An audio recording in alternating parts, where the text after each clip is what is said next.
পারি নাই,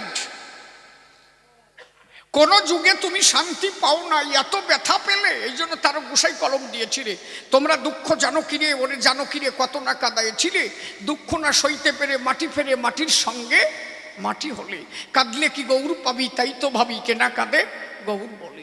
কোন যুগে সুখ পাও নাই, তাই আমি বলি তোমারে তাই অন্তরে আছে ভাবো, এইবার তোমারে সুখ দিতে বাসনা আছে চিতে, তুমি বিষ্ণু প্রিয়া এবার শান্তি মাতা হয়ে তোমারে আমি জগতে নেব। পাও নাই কোনোদিন শান্তি, তোমার দিতে শান্তি বানাবো তোমার শান্তি, শান্তি মাতা বানাইয়ে জগতে তোমারে নেব। পবিত্র গার্হস্থ ধর্ম দিতে মাতা পিতার বাসনা পুরাতে আমি নিজে হরি হয়ে অবতীর্ণ হব। এই জন্য মায়ের কাছে বলেছে তোমাকে এড়াতে শক্তি নাহি কমার, তব গর্ভে জন্ম নেব আরো 2 বার, শেষ জন্ম নেব আমি ওই স্বর্ণ কোণে, যত জীব মাতাইব হরি প্রেম মানে। তাহলে বসে শোনেন জ্ঞানী জানে মিথ্যা কথা নয়, গার্হস্থ পবিত্র ধর্ম তার উপরে নাই। ও শ্রী গোসাই লিখেছে তার হরিসঙ্গীতের পাতায়, আমার হরিচাঁদের অপার লীলা লীলা বুঝবে সাধ্যকার, এবার প্রশস্ত গার্হস্থ ধর্ম জগতে করলেন প্রচার। তাহলে এই প্রশস্ত গার্হস্থ ধর্মের উপরে শ্রেষ্ঠ কিছু নাই। কোন যুগে পবিত্র গার্হস্থ ধর্ম ভগবান দেখাতে পারে নাই, নিজে আসরিয়া ধর্ম কোন যুগে করতে পারে নাই। এইবার সেই মহাপ্রভু হরি হয়ে ওরা কান্দি এলো, নিজে গার্হস্থ ধর্ম করিয়ে মাতা পিতাকে যত্ন করে স্ত্রীর মনোবাসনা পূর্ণ করে পূর্ণ লীলা করে গেল। এ পর্যন্ত যতবার এসেছিল নিজে ভগবান কেঁদেছিল, কোন যুগে নিজে পূর্ণ আনন্দ পায় নাই। ওই যে রামচন্দ্র যিনি সীতার জন্য কেঁদেছিলেন, তিনি কৃষ্ণচন্দ্র রাধার জন্য কেঁদেছিল। ওই যে মহাপ্রভু হয়ে এলো, বসে শুনেন জ্ঞানী দল, বিষ্ণু প্রিয়ার জন্য তার মায়ের জন্য চোখের জল পড়েছিল, কিন্তু একমাত্র হরি অবতারে হরি কোনো ব্যথা নাই, পূর্ণ আনন্দ দিয়া জগৎকে গেল বুঝাইয়া, গার্হস্থ ধর্ম শ্রেষ্ঠ করিয়া নিজে আনন্দ দিয়া পিতামাতার মনের বাসনা পূর্ণ করে গেল। একবার প্রেমানন্দে ভক্তবৃন্দে হরি হরি বলো। অন্তরে করি ধারণা, যে লীলা কোনোদিন আর সাধন করতে পারে নাই, এইবার সেই লীলা করেছিলেন আমার হরি কেলে সোনা। গার্হস্থ ধর্মের পরে কোন ধর্ম হয় বলেন দেখি আমার ধারে? মানুষের যে সন্ন্যাস গ্রহণ করে, মহাপ্রভুর কিন্তু সন্ন্যাস নয়, ওটা কপট সন্ন্যাস, শুধু ভক্তদের উদ্ধারই বাদ দেয়। মহাপ্রভু নিজে বলেছে কলিতে সন্ন্যাস নাই, কি অশ্বমেধ গবলম্ব সন্ন্যাসী বল পত্রিকব দেবরণ সুত উৎপত্তি কলও পঞ্চ বিপর্যয়।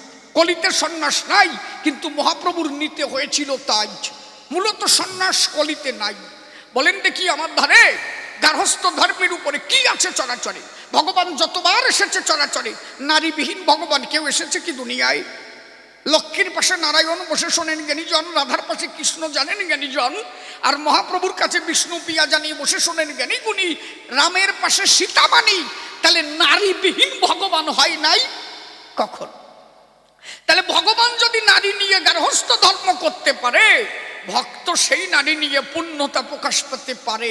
হরিচাঁদ ঠাকুর তাই শিখালেন চরাচরে কি লইয়ে নিজ নারী ব্রহ্মচারী সচ্চরিত্র রবে, হাতে কাম মুখে নাম সদা সত্য কথা কবে, পরপতি পরশতী কবু না স্পর্শিবে, তুমি না ডাকিলে হরি তোমারে ডাকিবে। তাহলে ভগবান যেমন নারী নিয়ে সাধনা করলো, তুমিও কথা নাও, নিজের বউ সঙ্গে করেও। আমি বলি সবাধারে, যদি তুমি সংসার করতে পারো চরাচরে, তার উপরে শ্রেষ্ঠ কিছু নয়। নারী নিয়ে সংসার করে তাতেই ভগবানও প্রাপ্তি হয়। তাহলে বইরে গিয়ে আমার কথা নাও, নিজের বউ ছেড়ে পরের বউ নিয়ে কুরুত কল মারিয়ে কেন বেড়াও? এই যে পরের বিধবা নিয়ে, এটা কি ধর্ম কয় নাকি? বিয়ে করো, সৃষ্টি রক্ষা করো।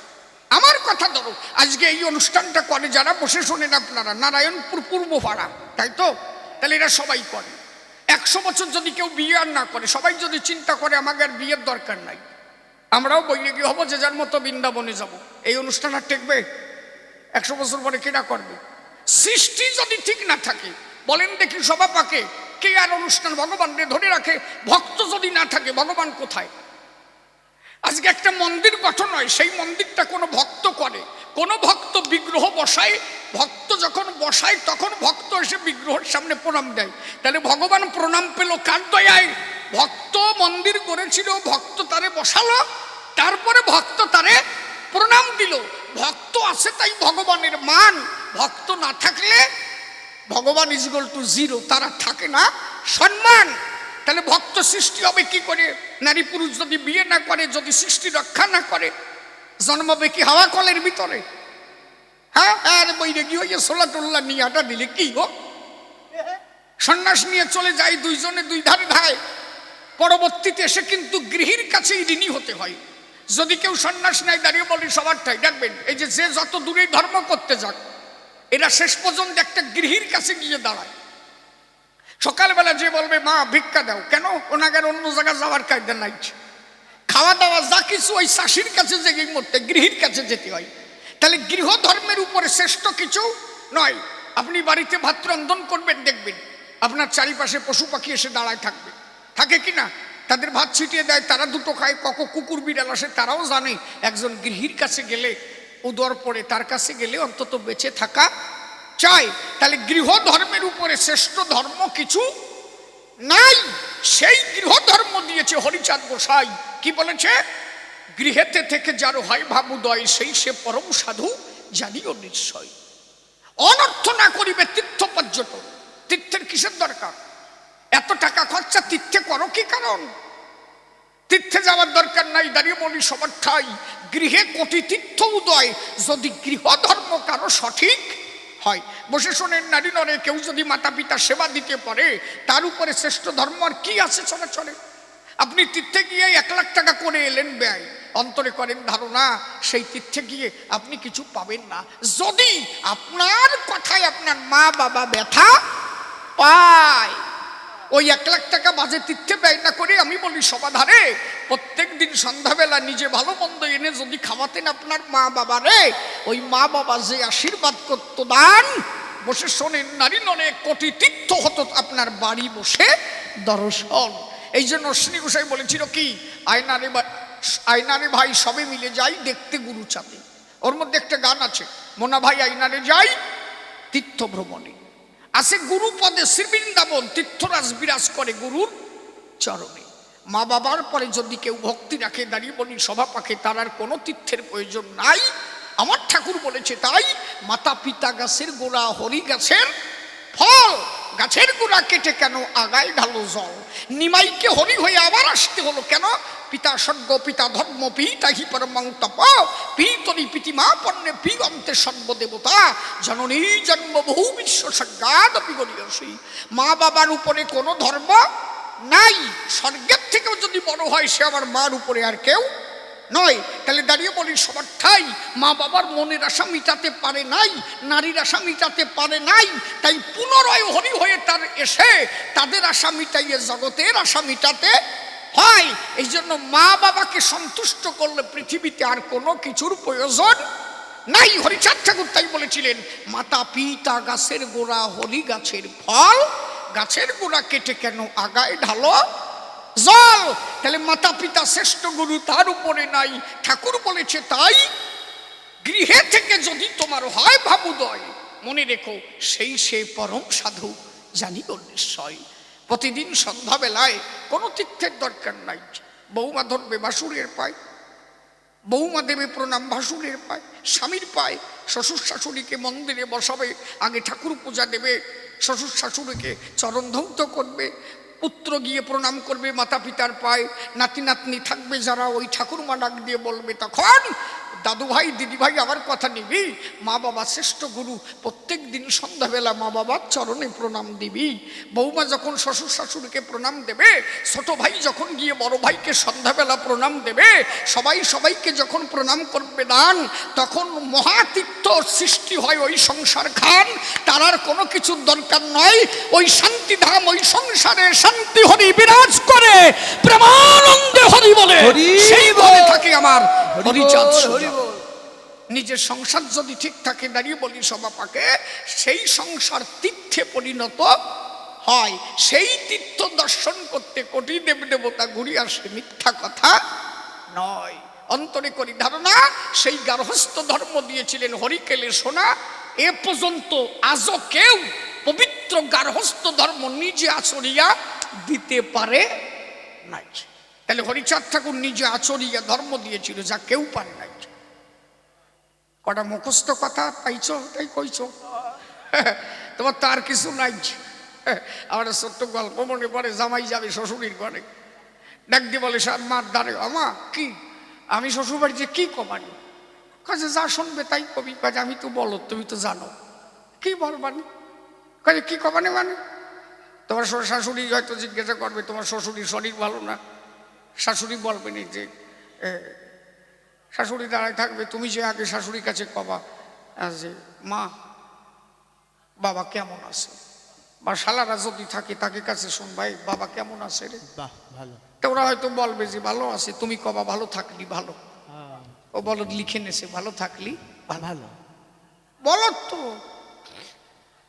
আবার তোমার শালি থাকতে পারে, তাদের সাথে আর কি আড্ডা মারতে হয়, ও কথা তো আমি বলতে পারি না বাবা, যা করো করি একটু খুশাখুশি দিবা। ঠিক ঠিক। মা ওই বলতে পারে হাসিয়া পড়ি বলে সাতা বলে না। তারপরে তোমার শালিকে খোসা দিতে পারে, তুমি একটু দূরে সরিয়ে যাও, মানে কত কব তোরে তুই বুঝলি না বলো। কাজে ঠিক আছে ও খোসা আমি দিবা নিচ্ছি, ও শুয়ে গেছে ওই খোসা দেবে যাই। আর কি যে তোর শ্বশুরের শরীর ভালো না, কোন ডাক্তার দেখতেছে, ডাক্তারের নাম শুনিস, এই বাবারে কোন ডাক্তার দেখতেছে, যে নামি কোক সদু মধু ঘেদু যার নামি কবে হাসিয়া পরিষ্কার ছাতা। হ্যাঁ সে যার কথাই কবে তুই বলবি ডাক্তার একেবারে খারাপ না, ওই ডাক্তার আমার মা রেছে মাঝে মাঝে দেখে আসে। বাহ ভালো। ও লিখে নিয়েছে ওই ডাক্তার আমার মাকে গিয়ে প্রায় দেখে আসে, লিখে নিয়ে গেছে।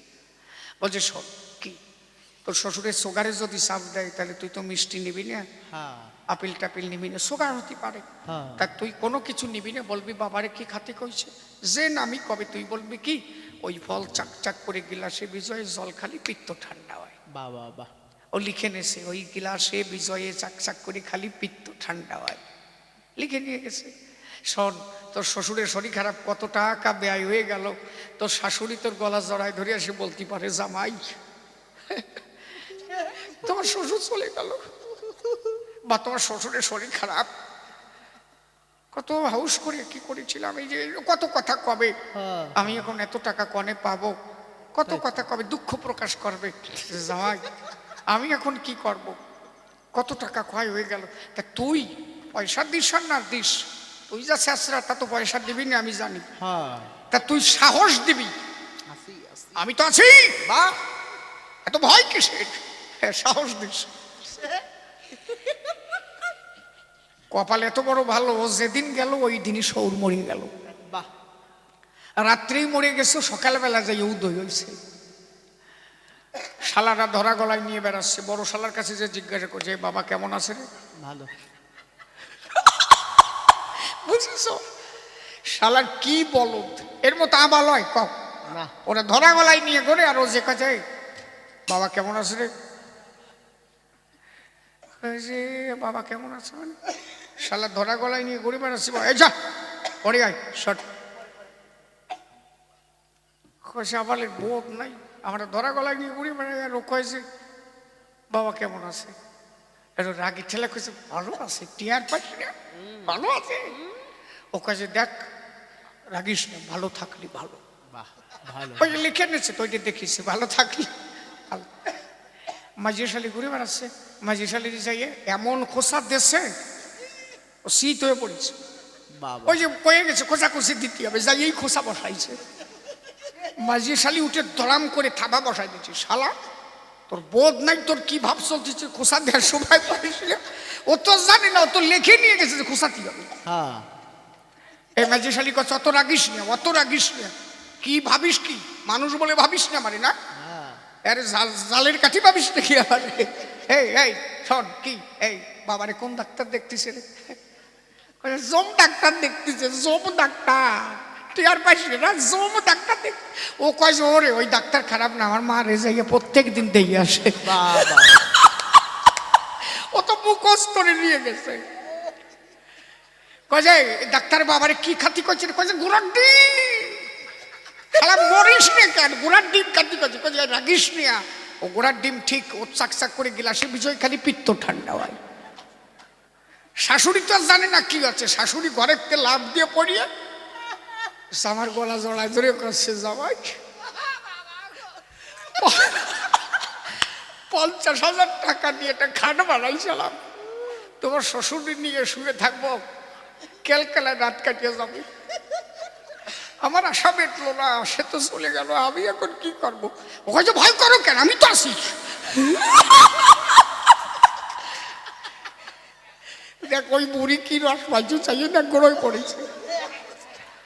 অন্তরে করেন ধারণা ওই বলদরে মাইয়ে দেওয়া আর এই বলদের সাথে গান গাওয়া প্রায় সমান কথা। তাহলে দাঁড়িয়ে বলি সবার ঠাই। হরিচাঁদ গুরুচাঁদ এসেছিল, বসে শোনেন জ্ঞানী দল পবিত্র গার্হস্থ ধর্ম জগতে প্রচার করলো, যে ধর্ম নিজে আচরিয়া আজও পর্যন্ত কেউ প্রচার করতে পারে নাই।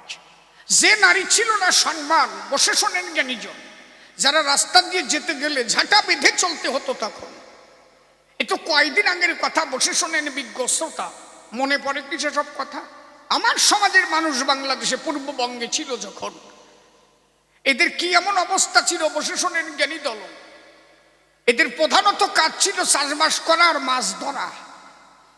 যেই বিলে জল আসতো জাল বসে নিয়ে নামিয়ে যেত, কি এছাড়া ভালো কাজ এদের ছিল না। দাঁড়িয়ে বলি সবার ঠাই, এ কথা তো মিথ্যা নয়। এদের মেয়েরা কোনোদিন একটু আ ক খ শিখার জায়গা পায় না। আরে মেয়েরা দূরের কথা, পুরুষেরা পায় না, একটা মেয়ে ছেলের কথা তো দূরের কথা। বসে শোনেন নারী নরের সেই মরা জাতি নিয়ে গুরুচাঁদ ঠাকুর চিন্তা করে, একমাত্র এদের যদি উদ্ধার করা যায় সেটা একমাত্র হতে পারে শিক্ষার দ্বারাই। এই জন্য হরিচাঁদ ঠাকুর যখন লীলাসাঙ্গ করে, বসে শোনেন নারী নরে ডাক দিয়ে বলেছিল গুরুচাঁদের ঠাই, গুরুচাঁদ আমার কথা নিবি, যদি কোনোদিন পারিস আমার কথা নিস, একটা মরা জাতি তোর হাতে তুলে দিয়ে গেলাম, এদের একটু মানুষ করিস। মাত্র বেশি দিন আগের কথা না, গুরুচাঁদ ঠাকুরের আবির্ভাব 1846 13ই মার্চ। বসে শোনেন জ্ঞানী জনে, বেশি দিন হয় নাই এ ভুবনে, এই অল্প কয়দিনে ওয়ার্ল্ডের এমন কোন দেশ নাই সেখানে এই সমাজের মানুষ নাই, আর এমন কোন স্তর নাই যে সেই স্তরে আমার এই সমাজের মানুষ চাকরি পায় নাই।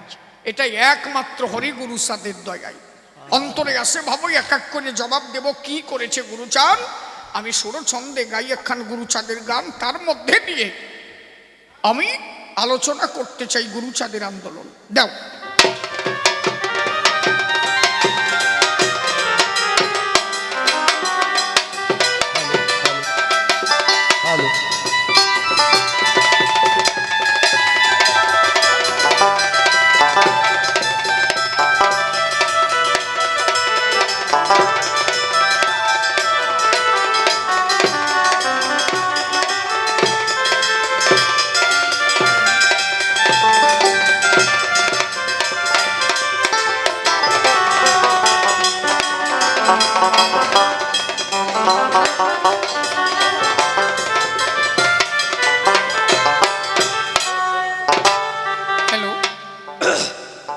বিশেষ একটা বার্তা।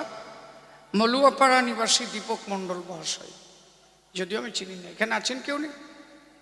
কে আছেন? কি নেই নাকি? আচ্ছা, মলুয়াপাড়া নিবাসী, জয় হরি বল। দীপক মণ্ডল মহাশয় শ্রী হরি ঠাকুরের মন্দিরের সম্পূর্ণ টাইলস বসানোর খরচ বহন করবেন। খুব ভালো। হ্যাঁ, এটা একটা বিরাট বিষয়। অর্থকরী সবার থাকলেই যে ধর্মপথের দেয় তা নয়। উনি হরিমন্দিরের সমস্ত টাইলসের ব্যবস্থা করবেন, উনি কথা দিয়েছেন। আপনারা সবাই ঠাকুরের কাছে আশীর্বাদ করবেন, ঈশ্বর যেমন তাকে অর্থ দিয়েছে যেন আরও অর্থে পরিপূর্ণ করে, উনি যেন এইভাবে ঠাকুরের সেবা এবং ভক্তের সেবা দিতে পারে। জয় জয় হরি গুরু চাঁদ প্রেমানন্দে হরি হরি বল হরি বল।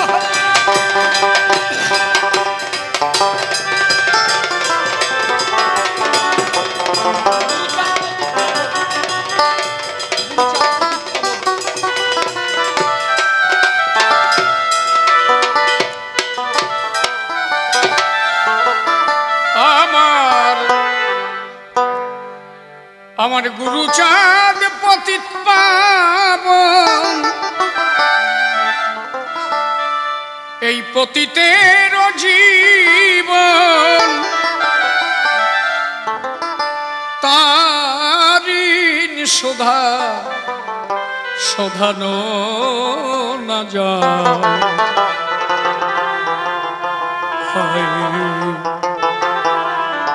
সকলে দেও গুরু চাঁদের জয়।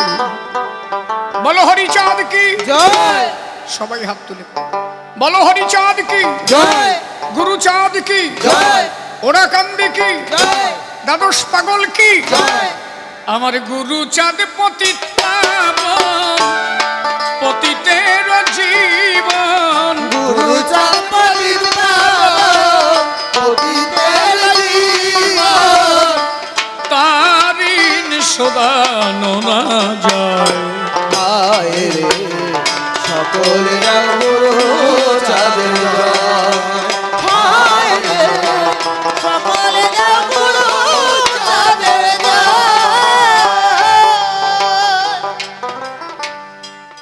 সর্বহারা হয়ে কাঁদে পতিত জাতি তাদের উদ্ধারিতে এলেন ভোলা পশুপতি।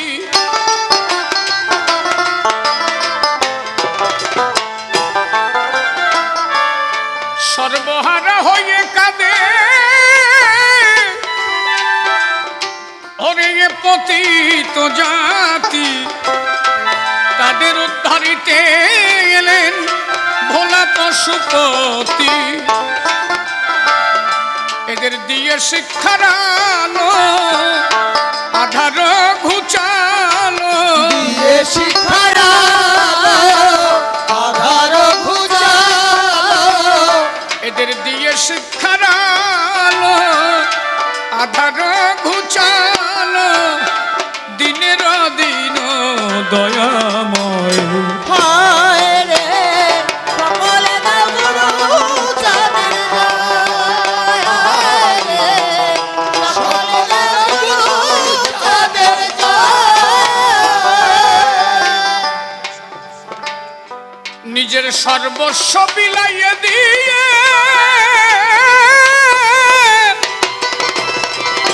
আমার প্রাণের ঠাকুর গুরু চাঁদ দিবানিশি করিয়াছে এ জাতির কল্যাণ।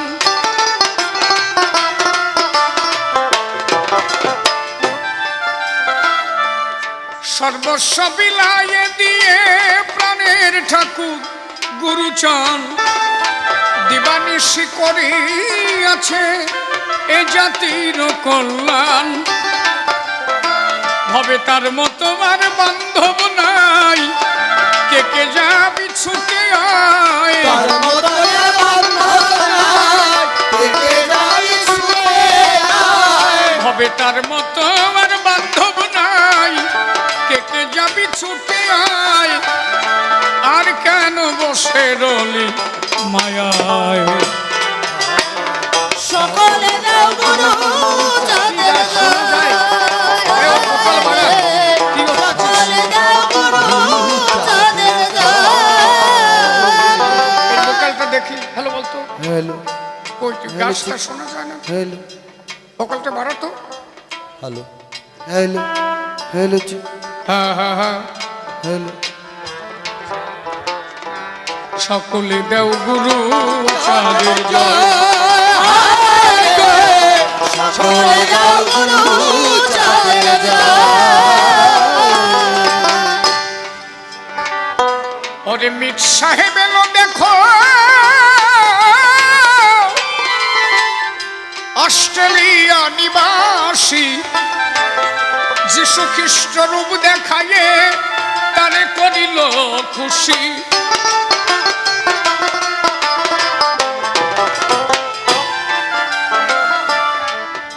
মিট সাহেব এলো দেখো অস্ট্রেলিয়া নিবাসী যিশু খ্রিস্ট রূপ দেখায়ে তারে করিল খুশি। ও তার মহিমার তুলনা নাই মিট সাহেব জেনে তাই। মহিমার তুলনায় মীর সাহেব যে তাই। তার মহিমার তুলনা নাই মিট সাহেব জেনে তাই। চরণেতে নীল গো আশ্রয়। হায় রে সকলে গুরু চাঁদের জয়। হায়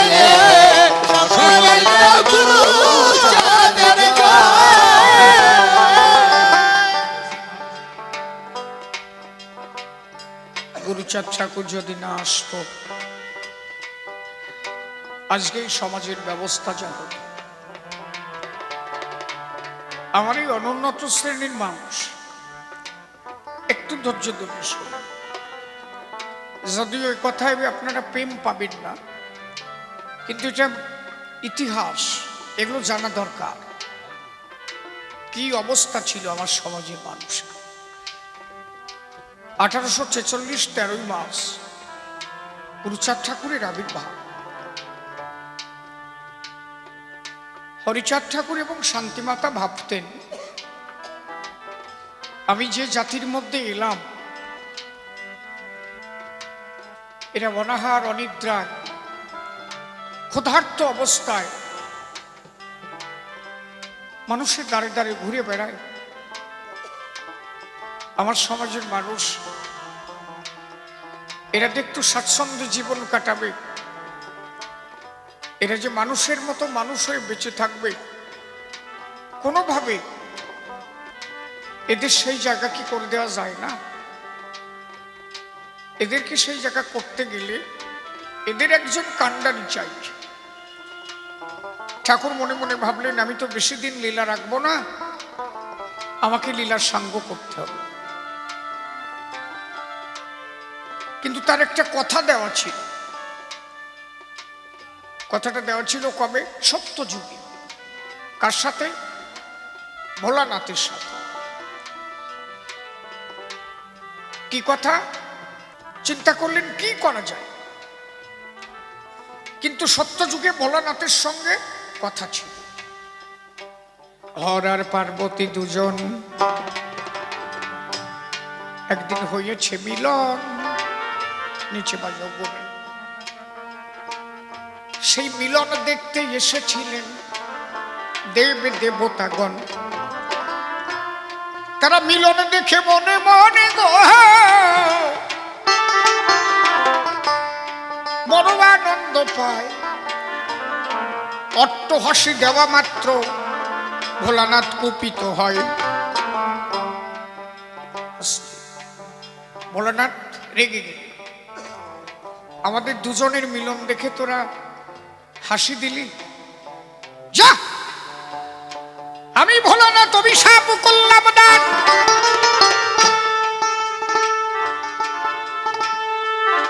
তোদের দেবতা কুলে আর জন্মাবি না কোনদিন সন্তান।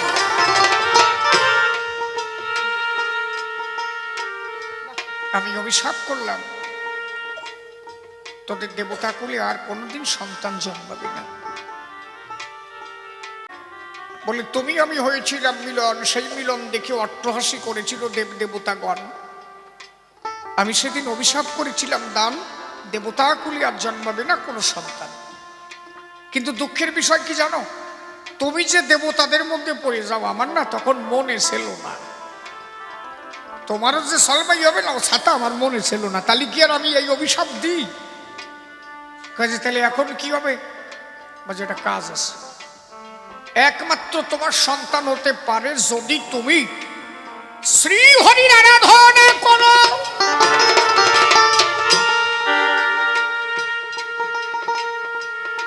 গোবিন্দ যদি তোমার উপরে খুশি হয়,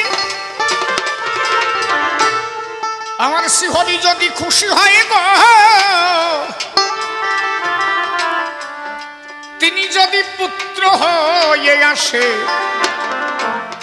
তবেই তোমার বাসনা পূর্ণ হবে হৃদয়ে বসে। 100 বছর হরিব্রত মহামায়া পালন করিল। 100 বছর পরে যখন ঘরে ফিরে এলো, আদ্যাশক্তি মহামায়া হরিব্রত পালন করে ঘরে ঘরে এসে দেখে যে ছোট্ট একটা বাচ্চা ছেলে কান্না করছে। আজকে ওই ছেলের কান্না দেখে আনন্দ পেল, ডাক দিয়েছে ভোলানাথকে, স্বামী দেখে যাও, ঘরে ছোট্ট একটা ছেলে কান্না করছে আর আমাকে মা বলে ডাকছে। ভোলানাথ এসে দেখতে পারে এ ছেলে তো আর কেউ না, স্বয়ং আদি হরি ক্ষীরোৎসাহী নারায়ণ। তার অংশ হয়ে করেছে জন্মগ্রহণ। ছেলেটার নাম রাখলো কি? গণেশ। তখন ভোলানাথ গণেশের কাছে বলল, গণেশ, তুমি যে নারায়ণের অংশ হয়ে এসেছো, স্বয়ং নারায়ণ, তুমি আমার বাসনা পূর্ণ করেছো।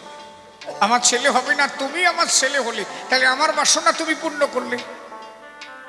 আমার একদিন মনে আছে, ভাবো, আমি তোমার ছেলে হব। আমি ভোলানাথ একদিন হরিপুত্র হয়ে জগৎ মাঝে যাব। তুমি আমার ছেলে হলে গো,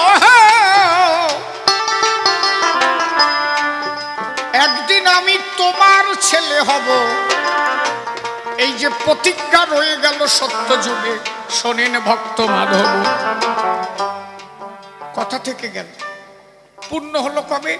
সত্য গেল, ত্রেতা গেল, দাপর গেল, কলির মধ্যাহ্নকালে মহাপ্রভু অবতার শেষ, কলির শেষ। তার গোসাই কি লিখলেন? সত্য, ত্রেতা, দাপর, কলি। বহুত দাপর কলি আসে আর যায়, স্বয়ংয়ের অবতার তাতে নাই হয়। অষ্টবিংশ মন্বন্তর শেষ যেই কলি, অবতীর্ণ ভক্তবিন্দু লইয়া সব। এর আগে কোনোদিন এই লীলা হয়নি, কোনোদিন হরিপুত্র হয়ে ভোলানাথ আসেনি। এইবার শ্রীহরি তাই স্মরণ করেছে, ভোলা তুমি এবার কথা লও, তোমার বাসনা পূর্ণ করে এই জাতির মুক্তি তুমি দেখাও। এর মধ্যে একটা আজকে, এর মধ্যে একটা সূক্ষ্ম তত্ত্ব লুকানো আছে, একদম নিগুড় ভাবে না ভাবলে বোঝা যাবে না। আপনারা যদি সারাবলি পড়ে থাকেন, ওর মধ্যে আছে দেখবেন। এই বিশ্ব পৃথিবী যখন সৃষ্টি হলো, ব্রহ্মা যখন জীবগণ সৃষ্টি করলো, এই জীবের মুখে কোনো বাক্য ছিল না। স্বয়ং নারায়ণ দুঃখে বেদনায় একটা গান ধরেছিল। একটা বাদর বসেছিল গাছে, ওই গান শুনে একটা বাদর হাসতে হাসতে মরেই গেল। এত আন স্কেলে গান, বান্দর মরে গেল হাসতে হাসতে। খালি বোঝো কি আন স্কেলে গাইছে ভগবান। এখন ওই গাছের উপরে বান্দর মরে গেছে, ওই বান্দরটা মরিয়ে ওর বডি শুকোয়ে যাইয়ে হাসাটা তালের আঠির মতো হয়েছে, মাথাটা শুকোয় ছোট হয়ে গেছে, কানের গোড়া দিয়ে একটা বল্টু বার হয়েছে, মানে এটা দোতারার মতো কায়দা হয়েছে। ওই যে বিনা যন্ত্র কয় না প্রায় সেই কায়দা। ওই যন্ত্র হাতে নিয়ে ভোলানাথ তখন 6 রাগ 36 রাগিনী ধরল। এই যে আমরা বলি না শিক্ষার প্রতীককে, সরস্বতীর কথা বলি তো নাকি? যারা শিক্ষা গ্রহণ করে তারা সরস্বতী পুজো দেয় না? দেখো বিষয়টা কোন জায়গার থেকে কি, তাহলে বুঝতে পারবা না কেন ভোলানাথকে হরিচাঁদ ঠাকুরের আনা। এই যে ওই বিনা যন্ত্র নিয়ে তখন ভোলানাথ 36 রাগিনী ধরল, 6 রাগ 36 রাগিনী উদয় হল। তাই দেখে নারায়ণের তুণ্ড ঝরে পড়েছিল মৃত্তিকায়। সেখান থেকে জন্ম হয়েছিল একজন প্রকৃতি, সেই প্রকৃতির নাম হচ্ছে সরস্বতী। এই সরস্বতী যখন সৃষ্টি হলো, ভোলানাথ তখন শিক্ষা, গান, সাহিত্য যা কিছু, এই যে গানের প্রথম, এই যে যারা গান গায় তারা কার সাধনা করে? সরস্বতী সাধনা করে, তাই তো? তাহলে সরস্বতী এই গান পালকার থেকে, আমার কথা বোঝা যাচ্ছে কি? যারা গায়ক তারা সরস্বতী সাধনা করে, কিন্তু সরস্বতী এই গান পেল কোথার থেকে? প্রথম গায়ক হচ্ছে ভোলানাথ গোসাই, 6 রাগ 36 রাগিনী গিয়েছিল। এবং সেই গান পরবর্তীতে ভোলানাথ সরস্বতীরে দান করলো। যাও, এই যে বিনা, ওই যে বিনা খানা, ওই যে বান্দর বড়া বিনা, ওইটা সরস্বতীর হাতে দিল। এই বিনা তুমি নাও, 6 রাগ 36 রাগিনী গান টান সব আমি তোমারে দিলাম, এই জগতের ভার তুমি বহন করবার। তাহলে যার থেকে শিক্ষা, যার থেকে গান, যার থেকে সাহিত্য সরস্বতী পেল, এবার সেই মালিক যদি এই জাতির ঘরে আসে, সেই জাতি না তৈরি পারে? আরে সরস্বতী তো হাবলায় কেতাব পাইছে, ভোলানাথ তারে দান করেছে, আর এবার স্বয়ং ভোলা এই প্রতিটি জাতির কান্ডারি হয়ে গেল।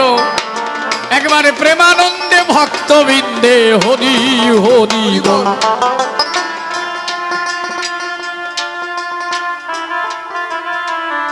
এই যে ভোলানাথ যখন কথা দিলেন, দোল পূর্ণিমা তিথি যোগে লোচন গোস্বামী এসে গুরু হরিচাঁদ ঠাকুরকে বললেন, আমি স্বপ্নে দেখেছি স্বয়ং ভোলানাথ ওরা কান্দে এসেছে। পরবর্তীতে গুরুচাঁদ ঠাকুরের যখন আবির্ভাব ঘটল, ভোলানাথ যখন গুরুচাঁদ হয়ে এলেন, ৬৫ ঘাট থেকে বম বম শব্দ উচ্চারণ হয়েছিল। পূর্ণ একটা জ্যোতি ওই বাচ্চা ছেলের অঙ্গে থেকে হরিচাঁদ ঠাকুরের চরণ এসে প্রণাম করলো। লোচন গোস্বামী বলেছিল, এই সেই ভোলানাথ, আমি স্বপ্নে যা দেখেছি তাই সত্য হয়েছে। আজকের থেকে ছেলের নাম গুরুচাঁদ ঠাকুর হল।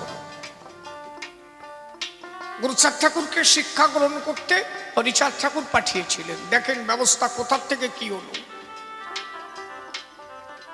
গুরুচাঁদ ঠাকুরকে কোনো স্কুলে জায়গা দেওয়া হলো না বলে উনি শিক্ষা গ্রহণ করতে গেলেন কোনো এক বাড়ি। কার বাড়ি? পদ্মবিলিয়া দশরথের বাড়ি। তারপরে গেল গোলক কীর্তনিয়ার বাড়ি। স্কুলে জায়গা নাই, বোঝা যাচ্ছে? কোন স্কুলে শিক্ষার জায়গা নাই। বাড়ি ফিরে এলো, ওরা কান দিতে এসে কোনো স্কুলে জায়গা দিল না। তারপরে কি হলো জানো? ৩ বছর মুসলমানদের স্কুলে পড়াশোনা করেছিল, মুক্তব্যে, যারে মাদ্রাসা কয়। ৩ বছর। তারপরে আর কোন স্কুলে জায়গা হলো না বলে মাত্র 12 বছর বয়সে গুরুচাঁদ ঠাকুরকে হরিচাঁদ ঠাকুর বিয়ে দিয়ে দিল। মা সত্যভামার বয়স তখন মাত্র 10 ইয়ার্স, 10 বছর। ঘটনাটা খালি শোনো যে গুরুচাঁদ ঠাকুর কত সূক্ষ্মদর্শী ছিল, কেন বাস্তববাদী ধর্ম। গুরুচাঁদ ঠাকুর যখন বিয়ে করলেন তখন তার বয়স কত বললাম? 12 ইয়ার্স, 12 বছর। মা সত্যভামার বয়স তখন মাত্র 10 ইয়ার্স, 10 বছর। আসতে গুরুচাঁদ ঠাকুর 9 বছর ব্রহ্মচর্য পালন করেছিলেন। 9 বছর দুইজনে এক ঘরে থাকে নাই। সত্যভামা মার ঘর আলাদা, গুরুচাঁদ ঠাকুরের ঘর আলাদা। তাহলে একটা ছেলে 12 বছরে বিয়ে করলে 9 বছর ব্রহ্মচর্য পালন করলে কয় বছর হয়? 21। গুরুচাঁদ ঠাকুর তখন বুঝতে পেরেছিল যে একটা ছেলে অ্যাডাল্ট হয় 21 বছর। মা সত্যভামা বিয়ে হলো 10 বছরে, 9 বছর ব্রহ্মচর্য পালন হলে বয়স হয় কত? 19। উনি জানতেন একটা মেয়ে অ্যাডাল্ট হয় 18 বছর বয়সে। 19 বছরে তার প্রথম সন্তান। 1867 সালে প্রথম গুরুচাঁদ ঠাকুরের জ্যেষ্ঠ পুত্র জন্মগ্রহণ, শশীভূষণ ঠাকুর। গুরুচাঁদ ঠাকুর একদিন নিবারণে বলছিল, নিবারণ যে কয়দিন গেছি সেই কয়টা জন্মাইছি, একদিনও বেশি যাইনি। আরে নারী পুরুষের এই যে ব্রহ্মসত্তা একই, এ তো সৃষ্টির জন্য, খেলার জন্য তো না। আমরা তো হেলায় হারায় বেলাই। একবার একটা পুরুষ নারীর কাছে গেলে যতটুকু পিতৃসত্তা যায়, ওর মধ্যে মেডিকেল সায়েন্স বলে 4 থেকে 5 লক্ষ ছেলে মেয়ে থাকে, শুক্রকীট থাকে। একটা নারীর যদি একটা পুরুষ যতগুলো কীট দেয়, যদি একটা মেয়ে ওই সন্তান ধরে রাখতে পারত, তাহলে একবারে একটা মেয়ে 4 থেকে 5 লাখ সন্তান জন্মাত। কিন্তু ধরে রাখার ক্ষমতা তো মতে একটা কি দুটো, কারো যমজ সন্তান হয়, কারো একটা হয় নাকি। কিন্তু পুরুষ যে বীজ দেয় একবারে 4 থেকে 5 লক্ষ বীজ যায়, 4 থেকে 5 লক্ষ সন্তান যায়। ওর মধ্যে আমি বেঁচে ছিলাম, আর সব ভাই বোন আমার মারা গিয়েছিল, তাই আজকে আমি শেষে। আপনি বেঁচে ছিলেন, তাই আপনি গান শুনতে পাচ্ছেন। আপনার ভাই বোন সব মারা গিয়েছিল। বোঝা যাচ্ছে কি আমার কথা? তাহলে সৃষ্টি, এই যে সৃষ্টি রক্ষা করা, গুরুচাঁদ ঠাকুর বলেছিলেন নারীকে, নারী আগুন, পুরুষ মোম, আগুনের কাছে গেলে মোম গলেই যায়। কিন্তু ওই আগুন যদি সঠিকভাবে ব্যবহার করা যায়, ওই দিয়ে ভাত রান্না করেও মানুষ খায়। আবার আগুন গায়ে ধরে গেলে মানুষ পুড়িয়ে মরে যায়। নারীকে সঠিকভাবে পরিচালনা করতে হবে। উনি 9 বছর ব্রহ্মচর্য পালন করে একটা সন্তান নিলেন, সেটা হচ্ছে প্রথম সন্তান শশীভূষণ ঠাকুর। 1867 সালে, 1867-তে প্রথম ওনার ব্যবসা শুরু করলেন। গুরুচাঁদ ঠাকুরের আলোচনা করলে সারা রাত কেটে, আমি ভাবছি একবারেই আলোচনা শেষ করি নাকি নাকি আমি নামবো? হ্যাঁ, নামে যাব তাহলে ক্যালেন্ডারে আনাই নাকি? ঠিক আছে, তাহলে আমি একবার নামি, আবার আসবানি। প্রথমবার এ পর্যন্ত সাঙ্গ করি, ও আসুক, তারপরে আবার গুরুচাঁদের আলোচনা করবানি। ঠিক আছে, উনি ভালোই কইছে, উনি আমার দরদ একটু বুঝিছে। হ্যাঁ, আমার মতো হুড়া কপালি ওই আর একটা আছে। হ্যাঁ, আসছে উনি যা কয় কোকে, আমি আমার মতো গাই গিয়া নাকি সবার কথা। উনি এবারও গিটি ঝুলতেছে কাজী। হ্যাঁ, উনি মানে তালে গোলে সব দিকে আছে। উনি বল, আর চুপ করতে, উনি যা করছে করছে, চুপ কর সাটা। আসছে 1867 সালে প্রথম লগ্নি কারবার শুরু করলেন। আমার সমাজের মানুষকে জানা দরকার, ওরাকান্দিতে যত টাকা আসতো, একটা টাকা গুরুচাঁদ ঠাকুর কোনোদিন খান নাই। একটা টাকা নিজে কোনোদিন খান নাই। প্রমাণ কোথায়? শ্রী শ্রী গুরুচাঁদ চরিত, যেটা লিখেছিলেন আচার্য মহানন্দ হালদার। ওরাকান্দিতে যত টাকা আসতো, একদিন শান্তি মাতাকে বলল কি, মা আমি ব্যবসা করব। বলে কেন? এত টাকা ওরাকান্দি আসে, আমাদের টাকার দরকার নাই। গুরুচাঁদ বলে, এ সব টাকা বাবার টাকা, আমার টাকা নয়। এ যত টাকাই আমার বাপের টাকা গো,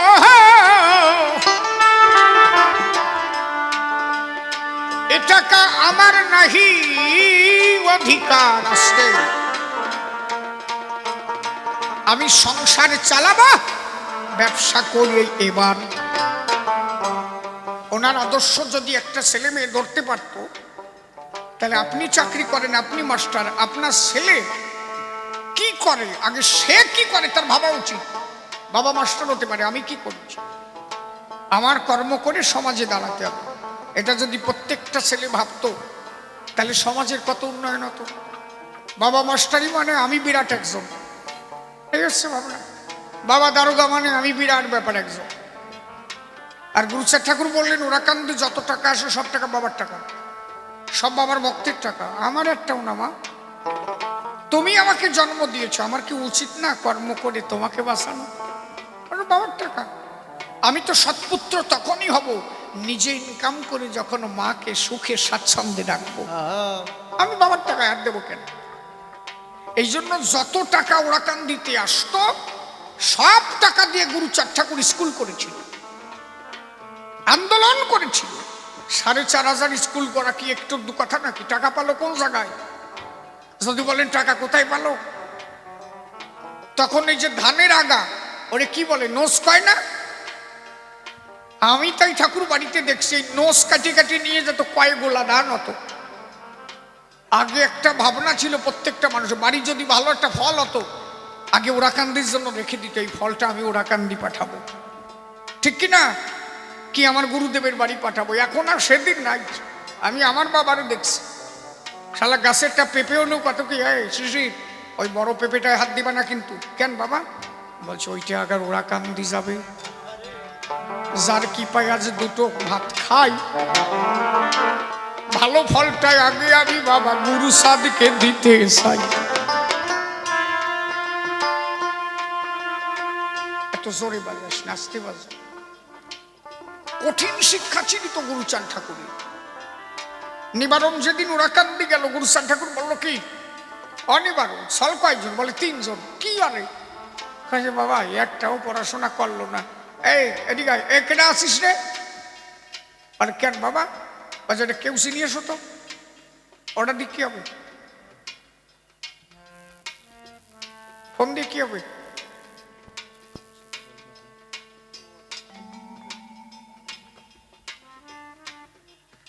একটা কেউসি আনো। কেন বাবা বলো? ওই যে সাধু বেশি আইছে না, যে চুল দাড়ি মালা টালা ঝুলইয়া, ও নাকি মতুয়া গোসাই হয়েছে। এরপরে ফোনই চার্জ দেও ঘরে বসে, আর দরকার নেই গান টান গাওয়ার। ওর ওই চুল দাড়ি কেটে ফেলো, চুল সাইছে ফেললো, দাড়ি টাড়ি সাইছে ফেলাই দিয়ে মালা টালা খুলে ফেলাই দিয়ে বলো বাড়ি যা। নিবারণ গোসাইয়ের মতো লোক রে, কি মতো হয়েছো তুমি? কি শাসন ছিল গুরুচান ঠাকুরের জানো? আমার দোষ দোষ তুমি বুঝো না? 3টে সাল জন্মাইছে, একটাও মানুষ হয় নাই। আমার বাবার ধর্ম পাল্টে গেলে খাও বা না খাও করো ভিক্ষা, ছেলে মেয়ে আগে দাও শিক্ষা। তোমার এই সাধু শাস্ত্রীকে এটা করছে। জেনে রাখবা, গুরুচান ঠাকুরের মাজা পর্যন্ত চুল ছিল। এই যে যে ছবি দেখো না, এই পরবর্তীতে গুরুচান ঠাকুরের ছবি। প্রথম ছবি তোমরা দেখো নাই তো, মাজা অব্দি চুল ছিল। গুরুচান ঠাকুর চুল কেটে ফেলেছিল সব। গুরুচান ঠাকুর দেখেছিল যে সমাজের যা পরিস্থিতি, তাতে এই চুলিয়ে গোসাই সাজলি কাজ হবে না, আমাকে সব পরিষ্কার পরিচ্ছন্ন থাকতে হবে। এরা কোনো সমাজে মিশতে গেলে এদের মানুষ বলে ধরে না। এই জন্য চুল কেটে ছোট ছোট করে নিজে কলকাতা থেকে ভালো পোশাক কিনে নিয়ে পরিবেশের সঙ্গে উনি মানিয়ে নিয়েছিলেন। 500 টাকা দিয়ে পোশাক কিনে নিয়েছিলেন, রাজ পোশাক। গুরুচাঁদ ঠাকুর বলেছিলেন, সাধু হবা তোমার মনে, তোমার চুল দাড়ির তো দরকার আসে না। সাধু তো মনে হবে। এবার চুল দাড়ি কাদের হয় না তা না, চুল দাড়ি কখন হবে? আরে অজান্তে জন্মে যায়, যখন কেউ পাগল হয়ে যায়। আমার তারক, আমার মহানন্দ, আমার গোলক, সে ভাবনা তো আলাদা নাকি? তারা আলাদা পাগল রে, তাদের জাগতিক জগতের কোনো ভাবনা নাই, সেটা আলাদা পাগল। নিজে চুল কেটে সমাজকে শিক্ষা দিলেন যে তোমরা চুল দাড়ি কাটো। কেন? আর সাধু বাবা মনের দ্বারা। কেউ যদি রাখো রাখতে পারো, কিন্তু পরিবেশ সুন্দর রাখো। সাধু হবা মনে। পরিষ্কার বললেন, ব্যাজ্যিক অঙ্গ সাধু সাজ ত্যাগ করো। এই তুই সাধু হবি তোর মনের দ্বারা, তোর বেশে কি আসে যায় রে নাকি? নিজে চুল কেটে ফেললেন, ছোট্ট ছোট্ট করে চুল রেখেছিলেন। নিবারণের চুল দাড়ি কেটে দিল, যাবারিয়া আর কোনোদিন ওরা কান্দে আসবি না। সেই দিন আসবি যদি 3টে ছেলেকে শিক্ষা দিয়ে, সুশিক্ষায় শিক্ষা দিয়ে উচ্চ স্তরে পাঠাতে পারিস। আমি তোর আশায় থাকলাম, সেই দিন তুই ওরা কান্দে আসিস। চুল দাড়ি কেটে বেলায় বাড়ি গেল। ছেলেরা বললো, বাবা তোমার এই দশা কিনা করেছে? কাজে তোমরা করেছো। তোমরা 3 ভাই করেছো। আমরা 3 ভাই। বলে তোমাকে কারণে আমার বাবা আজকে আমার চুল দাড়ি কেটে ফেলাই দিচ্ছে। কেন দোষ? বলে দোষ মানে কতবার কইছি তোকে, স্কুলে যা, পড়াশোনা কর। আমার বাবা আমারে কইছে, খাও বা না খাও করো ভিক্ষা, ছেলে মেয়ে দাও শিক্ষা। আজকে তোরা শিক্ষিত হোস নাই, বাবা আমার চুল দাড়ি কেটে দিয়েছে। বলছে আমার সাধু হওয়ার অধিকার নাই, আমি মতুয়া নাম থেকে বাদ পড়ে গেছি। ছেলেরা বললো, বাবা তাজ তুমি আমাদের স্কুলে ভর্তি করো, আমরা মানুষ হব। 3টে ছেলেকে স্কুলে পড়ালো। পরবর্তীতে এক একটা ছেলে, কেউ উকিল হয়েছিল, কেউ মাস্টার হয়েছিল, কেউ ব্যারিস্টার হয়েছিল। গুরুচাঁদ ঠাকুর মালা নিয়ে ওরা কান্দে দাঁড়াইছিল। আমার নিবারণ রে ট্রাস্টি করছে, আমার নিবারণ আজকে মতু হয়েছে রে, ও 3টে ছেলে মানুষ হয়েছে রে, আমার নিবারণ ট্রাস্টি বলিস, আমি মালা নিয়ে দাঁড়াই আছি।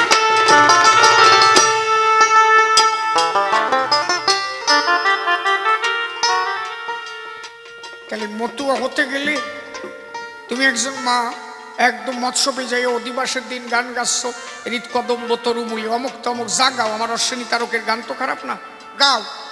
কিন্তু আগে তোমার দেখা দরকার, আমি অধিবাসের দিন জাগ্রত হলে পরের দিন আমার ছেলেটা ঠিক মতো টিউশনি পড়তে যেতে পারবে তো? আমার ছেলেটার স্কুলে কোনো সমস্যা হবে না তো? এইরকম মতুয়া গুরুচাঁদ ঠাকুর হতে কয় নাই।